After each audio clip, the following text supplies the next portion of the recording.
My name is Sunday, and life has presented me with a difficult situation.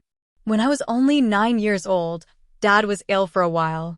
I didn't quite understand what was going on, as it happens at this age, but I was surrounded by silence, anxiety in my mother's eyes, and frequent night visits to the hospital.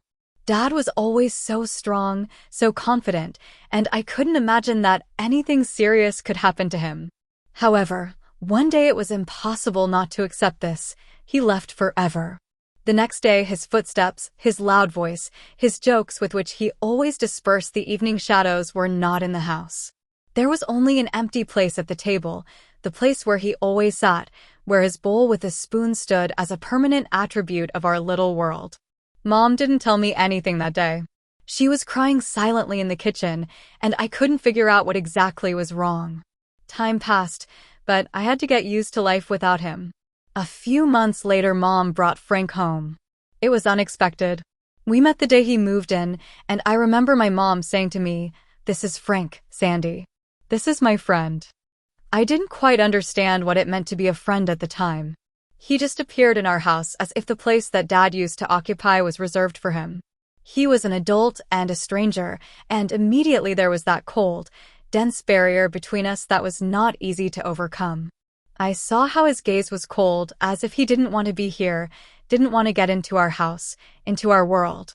He looked at me as if I were not a living being but some kind of unnecessary decorative element. Mom met him with such determination that I thought maybe that's how it should be. It can't go on like this. You need to fill the void. Hi, I'm a little shy, but I'll try to be light, I said, trying to lighten the atmosphere somehow. I couldn't do it. Frank just nodded, not looking at me. His cold eyes glanced past me at the moment of the meeting, and he turned to my mother to discuss living conditions. I felt a tightness in my chest. Somehow everything in this house immediately became a stranger. Mom was busy talking to him, this strange man who moved so confidently around our house as if he had always been here, and I felt superfluous. His gaze was directed towards Mom, and his hand rested on her shoulder.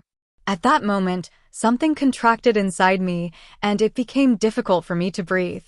He didn't look at me, he wasn't interested in me, and there was nothing warm or caring in his gestures. He was a stranger, a complete stranger in this house and in my life. Soon he began to appear more often. My mother and I lived alone, but after his arrival, he filled the whole house as if he was the main one, and my mother and I were just the background. I tried to ignore his presence, but it was everywhere. He took up space on the couch, at the table, in the room that had once been our hiding place. Sometimes I noticed how he looked at me, but always with such coldness that I felt my shoulders tighten with tension. My mother often sought his support. She said that his confidence helped her get through everything that happened, but it seemed to me that she did not notice how he did not notice me. Sometimes I felt like I was a ghost in this house. Everything was happening around me, and it was like I was invisible. Mom didn't call me daughter anymore like she used to. She spoke to me, but in a detached way, as if something had changed and what was important had now lost its meaning. And Frank, he kept coming and going, and I felt more and more like he was sucking the warmth out of us, filling this house with his presence, but leaving it just as cold. I remember how excitement was intertwined with anxiety when my mother announced that another child would soon be in our house. A younger brother or sister seemed like something from the dream world, bright, gentle, and so necessary in our gloomy existence. I tried to imagine how it would be, how our lives would change, but I also knew that Frank's mood swings could make any holiday bitter. The months passed quickly, like one long stressful week, and finally a girl was born. She was named Anna. I was thrilled to see her for the first time. Tiny, wrapped in a pink blanket, her tiny fingers constantly moving as if she was looking for something in this huge world melted my heart. I looked at her and thought that maybe things would get better now. Maybe even Frank will relent. When I took Anna in my arms, I felt like I was part of something magical. She was so small and fragile, but her presence seemed so huge that for a moment I forgot about everything. I hugged her to me and whispered, "Hi, Anna. I'm your big sister, Sunday. I will take care of you, I promise." This moment became an oath for me, a quiet but resolute promise to remain a pillar of support for her, despite everything that could happen. However, the magic was short-lived. As soon as we returned home with the baby, everything changed. Frank became even more irritable than before. Everything was different for him now. Money was running out, the house was too noisy, responsibility for diapers, mixtures, and thousands of other small things seemed to him an unaffordable burden. Of course, he was not slow to voice this to my mother. One evening, about a week after Anna was brought home, I heard him talking loudly in the kitchen. "Sarah, this is just unbearable. Formulas, diapers, all these are expenses. What about Sunday? She's not even mine, and I'm paying for her too." His words seemed to weigh heavily on me. My mother answered him softly, almost pleading, "Frank, please. She's still a child. We can handle it. Everything will get better." But there was no patience in his voice. "It's not just about management, Sarah. It's about priorities. We have a new family now, a real family." Those words seemed to burn something inside of me. I knew what it meant. I was a stranger to him. His real family is Anna and Mom and I. I was a burden. I sat by the door, hugging my knees, trying not to cry. It seemed to me that the whole world was bursting at the seams. But that was just the beginning. The last straw was the evening when Frank sat us all down in the living room. His face was tense, and his eyes avoided meeting mine. "Sarah, we need to think about the future," he began, as if trying to make his decision part of some great wisdom. "Sunday is getting older, expenses are rising. Maybe it's time for her to move in with her Aunt CLA." Those words hit me like lightning. I felt my blood freeze in my veins. Mom looked up at me, and in them I saw fatigue, sadness, but not an objection. "Sunday, dear," she said softly, "maybe it's not so bad. Aunt CLA has a nice house, and you will be well taken care of." I shook my head in disbelief. "But Mom, I don't want to go there. I want to stay here with you and Anna." There was silence in the room. Frank broke it with a sharp and cold tone. "It's decided. I'll call CLA in the morning." My move-in with Aunt CLA was the beginning of a new chapter, but not one that I could call happy. Her house was big, cold, and too quiet for comfort. On the first day, she met me with stern determination. "You will follow my rules, Sunday. No nonsense, no mess, and no bickering." Her words sounded like a verdict, final and irrevocable. My new room was simple, bare walls, a single bed in the corner, and a window that looked out onto an empty gray backyard. Nothing that looked like a home. I nodded, too tired and upset to argue. Now my days were scheduled in strict order. School, homework, help around the house. All this had to be completed before dinner, and then silence. The lights went out at 9 o'clock sharp. Every minute of my new life was governed by rules, and I tried not to break them, but inside I was longing for the home I had lost. Living with Aunt CLA was like an endless ordeal, and I tried not to break her strict rules. Her cold gaze, her unwavering tone, her words sharpened like blades, all this filled every day with tension. She did not tolerate laziness or sloppiness, and I, trying to please, got used to answering briefly, clearly, avoiding unnecessary words. "Speak when you're being talked to, Sunday," she'd snap at me whenever I tried to whisper. Her voice always sounded like every word was a sentence. "Yes, Aunt CLA," I answered quickly, forcing myself to keep my back straight and my voice firm, although my stomach was clenching with fear. The days spent in her house mixed into one endless stream. Her demands left no room for mistakes. She was a person who could turn even the simplest conversations into an exam in which any wrong word turned into condemnation. Every step I took was closely monitored. Any grade below A became a reason for lengthy reprimands. "You could have done better, Sunday. Your laziness is outrageous," she said over and over again. Her words cut deeper than I could have imagined, and every time I had to fight myself not to cry. But the most painful thing is her reminders that my mother sent me here. If I dared to ask something or asked for a little less criticism, her response was like an icy prick. "No wonder your mother sent you here. You need discipline, Sunday. Clearly, she couldn't handle you." These words sounded like a sentence, reminding me that I was here because there was no place for me at home. They drove any sense of love or belonging out of my life. I learned to be quiet, to be invisible, not to cause inconvenience. It was the best thing to do at Aunt Cela's house. Every day I missed my mom and Anna more and more. In the evenings, I sat in my small room and tried to imagine their faces. I saw them as they were before all this. Mom was smiling, and Anna was quietly dozing in her arms. I clung to these memories as the last thread connecting me to the house I had lost. But one day, the longing became too strong. Aunt Cela had gone to her bridge club, and I knew I had a few hours before she returned. Her phone was on the kitchen counter next to a bowl of fruit. It was my only chance. I hesitated for a long time before picking up the phone. My heart was pounding so loudly that it seemed to reverberate throughout the kitchen. I dialed the number I knew by heart. My fingers found the right numbers by themselves. The phone rang, one beep, second, and finally, I heard her voice. "Hello? Mom, it's me, Sunday," I breathed. There was a pause on the line, a soft sigh followed. Her voice was strained, almost distant. "Sunday, why are you calling?" I swallowed, feeling a lump rise in my throat. "I just wanted to hear your voice," I admitted. The pause was longer this time, and then she said coldly and evenly, as if we were discussing the weather, "You shouldn't have called." "But Mom," I began desperately, trying to find the right words. "I miss you. I miss home. When can I come back?" Her answer pierced me like an icy prick. "You can't, Sunday. Everything has already been decided. Don't call here anymore." I couldn't believe my ears. My heart ached, but I kept hoping that she would change her tone, that her voice would become softer, that she would say something that would dispel my fears. "Mom, please don't say that," I whispered. But her voice remained cold. "Sunday, there's nothing here for you. Goodbye." She hung up, and I heard the line go dead. The noise in my ears drowned out everything else. I sat holding the phone in my hands as if it could bring her words back, make them different, warmer. But it was useless. The world seemed to have stopped. I couldn't believe my mom would say that. The silence in the kitchen after I put the phone back on the charger was deafening.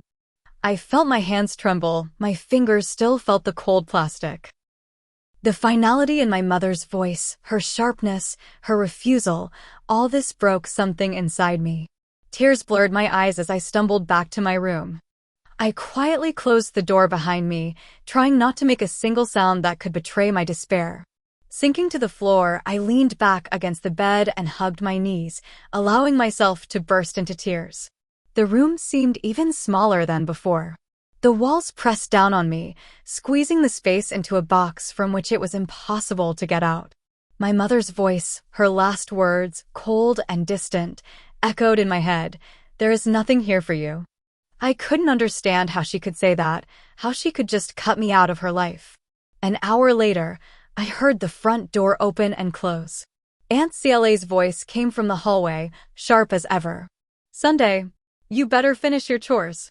"Yes, Aunt Cela," I said, trying to keep my voice steady. I quickly ran my hand over my face, wiping away tears. Weakness was not tolerated here. I got up and went to the kitchen to help with dinner as if nothing had happened. But something had changed inside me. I felt even more devastated, even more alone. My mother's voice was still in my head, and her words seemed to cut me from the inside. Later that night, Aunt Cela found a call log on her phone. Her face, always tense, was contorted with anger when she burst into my room. Her voice, reduced to a harsh whisper, cut through the silence like a knife. "Did you take my phone to call your mother? Did you think you could walk behind my back?" She stood in front of me, her eyes blazing with rage. I froze. The blood drained from my face, and I felt my insides go cold. "I just wanted to hear her voice," I stammered.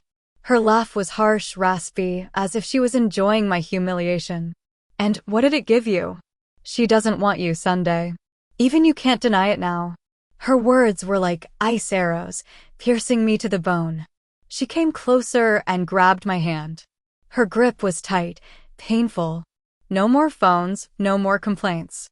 You're here because she doesn't want you, and you better remember that." The punishment that followed was cruel: more housework, stricter rules, even less heat. Aunt CLA reminded me every day how unwanted I was. She did it with her tone, her look, her every word. Aunt CLA's house turned into a prison where every day dragged on endlessly. I became a burden to her, an unpleasant burden that she endured only because she had to. And even this forced tolerance collapsed one cold morning. We were sitting at breakfast when, sipping her coffee, she said casually, "You're packing your bags today, Sunday." I froze. The spoon froze halfway to my mouth. "What? Why?" I whispered, feeling fear clench my stomach. Her response was as direct as a punch. "Your mother stopped sending money, and without money, I have no reason to keep you here." She said it with such a cold detachment, as if it was about the weather. I felt the world crumble beneath me. "What's going to happen to me now?" I barely managed to say, looking at her. She shrugged, her gesture as indifferent as her words. "Not my problem. You can go to your grandmother's. If she doesn't take you, then you'll go to an orphanage." These words sounded like a sentence. Her voice was as hard as iron, leaving no room for argument. Everything inside me snapped. The thought of going to an orphanage terrified me. I couldn't even imagine what awaits me in this unknown world full of strangers.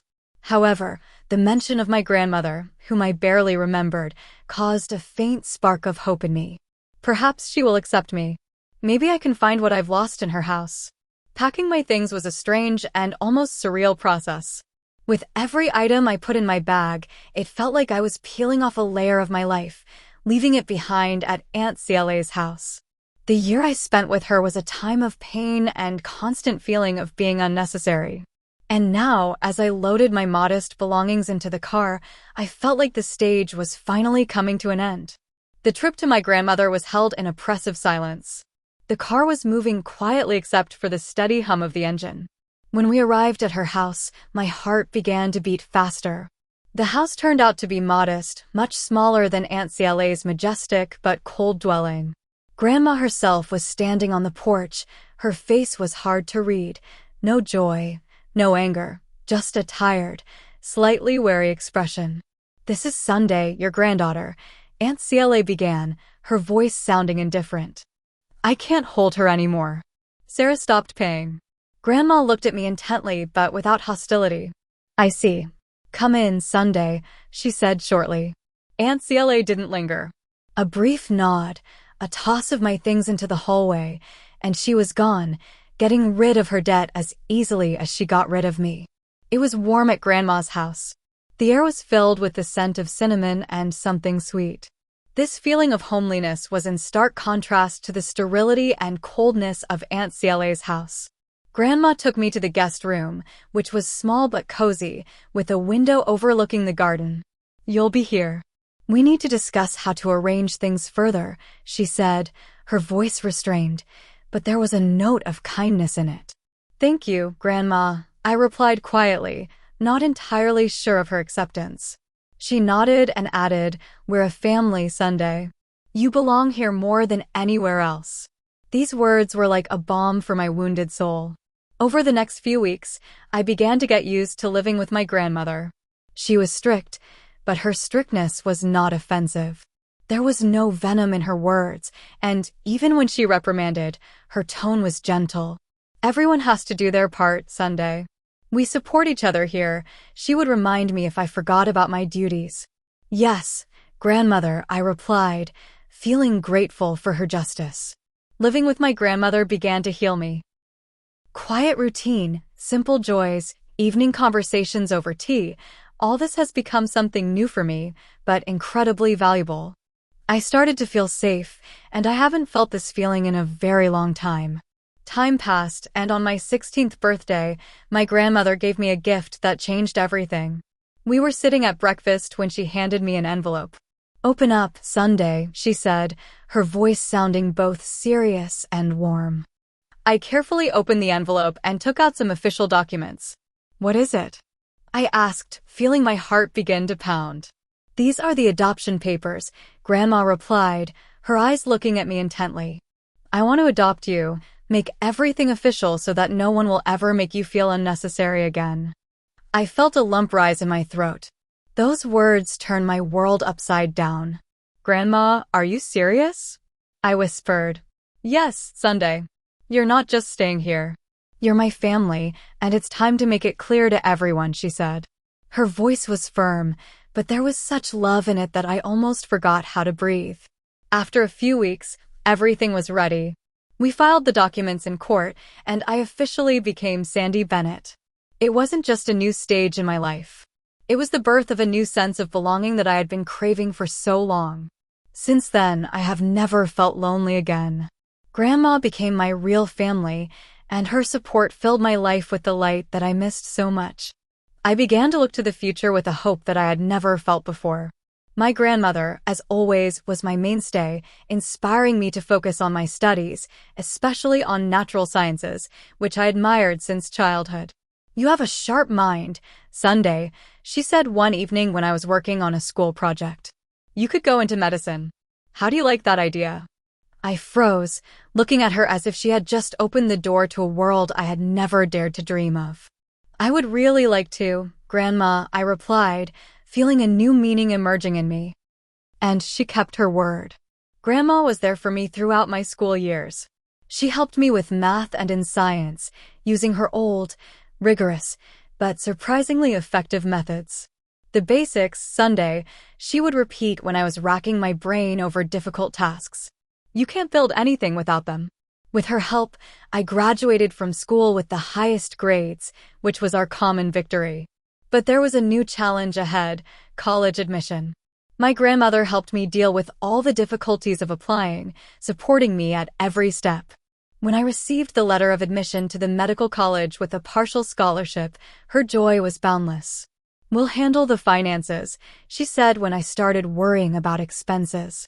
You focus on your studies. You're going to be a great doctor. Medical school turned out to be difficult, but incredibly exciting. I found my calling in oncology. It was a difficult area emotionally, intellectually, but that's where I felt I was in my place. After getting a degree, an internship, and a long residency, I finally became a full-fledged oncologist. My grandmother greeted my every step with pride. You're really changing the world, Sunday, she said, her eyes shining, and in them I saw a reflection of her love and faith in me. When I turned 32, my career was in full bloom. I spent long hours in the hospital, working with patients who needed not only professionalism, but also human support. My life has been stressful but full of meaning, and Grandma remained my reliable anchor. She listened to me on difficult days, gave me advice, and reminded me that I was never alone. But life, as it often happens, has thrown us a new challenge. Grandma's health began to deteriorate. At first, it was the little things, fatigue, slight shortness of breath. But then the condition began to deteriorate rapidly. I saw her getting weaker and felt helpless, knowing that I couldn't save her the way I saved my patients. One evening, I returned home after a hard day in the hospital. Grandma was sitting in her favorite chair by the window. Her gaze was fixed into the distance, and there was something elusive reflected in it, a mixture of peace and farewell. Sunday, sit with me for a while, she called, her voice sounding weaker than usual. I went over and sat down next to her, taking her hand. Her skin was thin and fragile, like a withered leaf that could crumble at the slightest touch. I'm not going to beat around the bush, she began in a serious tone that made my heart ache. I tightened my grip on her hand, not wanting to let go of either her words or her warmth, which seemed so elusive to me. The doctors say there's not much time left, Sunday, Grandma said, her voice even, but there was fatigue in her eyes. We need to talk about practical things. I felt the lump in my throat grow even bigger. My eyes filled with tears, which I desperately tried to hold back. Grandma, please don't do this now, I whispered, squeezing her hand. But she squeezed my hand back, her grip still surprisingly strong. There are no tears anymore, Sunday. We need to figure it out, she replied calmly but firmly. You need to be ready. The next few weeks were filled with a series of doctor visits, sleepless nights, and signing legal documents. Grandma wanted to make sure that everything would be all right for me, that her possessions, her desires, her last days would be organized exactly the way she wanted. She was strong until the very end. "I want everything to be peaceful," she said when we discussed her last wishes. And her wish came true.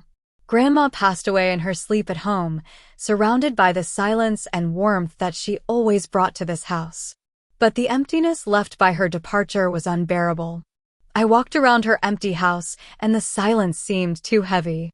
Funeral planning turned out to be difficult. I found her old address book and started calling relatives and friends. The responses were polite, some even warm, but many seemed distant. It became clear that few were willing to make an effort to come and say goodbye to her. It broke my heart, not only because of the loss of my grandmother, but also because of the loneliness that accompanied this farewell. On the day of the funeral, the chapel was almost empty. I stood there feeling strangely detached while the priest talked about the meaning of life and the legacy we leave behind. It wasn't long after the funeral when the past, which I had thought long forgotten, suddenly knocked on my door. It was them, my mother, stepfather, and their daughter, who was now an adult, 20-year-old woman. Mom didn't waste any time. "Sunday," she said in a cold, demanding tone, "you need to share the inheritance that Grandma left." I stared at them in disbelief, anger rising in my chest. "You left me, remember?" I said, trying to keep the tremor out of my voice. 20 years ago, you decided that I was too much of a burden." My heart was pounding, and my mother's face twisted into a grin. "Ungrateful girl," she spat. "And now you're a rich doctor with an inheritance that you owe us." I couldn't stand it and laughed. My laugh sounded bitter, almost hoarse. "My grandmother adopted me legally." "You're nothing to me," I said firmly. Her face was frozen with shock, and her stepfather, who always played the role of a bully, leaned towards me menacingly. "You're going to regret this, Sunday," he hissed. When they left, I slammed the door behind them. The click of the lock sounded like the final note, drawing a line under this conversation. I stood with my back against the door, feeling a strange mixture of relief and determination. But their visit turned out to be just the beginning. A few days later, I was at work when a neighbor called me. "Sunday, I don't want to bother you, but your family is back at your house. They're unloading something. Furniture, I think. It looks like they're moving or something like that." My heart skipped a beat. I knew I was going to have a new battle. When I pulled into the driveway and saw their car parked in front of the house, my stomach turned, my heart sank, and rage rose like a storm wave. I went inside, trying to stay calm, but the picture that opened up in front of me instantly lit the fuse. My mother, stepfather, and stepsister were unpacking boxes in the living room as if the place belonged to them. Their movements were confident, relaxed, as if they had arrived home after a long absence. "What are you doing?" I demanded, trying to keep my voice firm. My mother turned to me with a surprise that seemed almost theatrical. "Oh, Sunday, we're just settling in," she said with a touch of mock warmth. "It's family property." I took a deep breath, trying to keep control of myself. "No, it's not," I said firmly. "This is my house. By law, it belongs to me. It was left to me by my grandmother. You need to leave." The stepfather stepped forward, grinning as if enjoying the situation. "Make us," he challenged. "We are a family, and we deserve our share of this house." I felt the rage inside me boil up. "Family?" I asked, looking at him directly. "You haven't been my family for over 20 years. You can't just come in here and claim what belongs to me." The stepsister, who had been silently watching from the sidelines, finally spoke. "Sunday, why are you doing this?" she said reproachfully. "Don't be heartless. We're just asking for what's fair." I laughed, and my laugh sounded bitter, sharp, like glass hitting a stone. "What is fair?" I asked, feeling the words rush out of my mouth. "Abandon the child to appear only when there is a chance to snatch something? Is this your justice?" Their faces darkened. They muttered something, avoiding eye contact with me, but it only strengthened my resolve. "I'm calling the police," I said, pulling out my phone. "Sunday, you're going to regret this," my mother tried to stop me. "I've been regretting knowing you for years," I retorted, dialing the number. The officers arrived quickly. I explained the situation, showed the documents confirming my ownership of the house, as well as my grandmother's will. The police listened to me attentively, their gaze left no room for doubt. "You need to leave," one of the officers said sternly, addressing my mother and stepfather. "This property does not belong to you. If you do not comply, you will be forcibly expelled." My stepfather looked at me, his eyes were blazing with anger, but there was nothing he could do. "It's not over yet, Sunday," he said threateningly, gathering up his things. "Oh, but it is," I replied coldly, looking straight into his eyes. When they left, the house was silent again. I walked slowly through the rooms. Every corner was filled with memories of my grandmother, her scent, her clothes, her presence seemed to permeate these walls. I stopped at her favorite window, where she often sat looking out at the garden. I put my hand on the windowsill, feeling the pain of loss mingle with warm memories. At that moment, I made a promise to myself, not only to my grandmother, but also to myself. "I won't let the bitterness of the past tarnish my future," I whispered, looking into the distance. My grandmother fought for me, for my right to happiness, for my opportunity to build a life that I could only dream of. I have come a long way to become who I have become, and I will continue to fight for the sake of her memory, for the sake of her virtues, for the sake of the legacy she left me.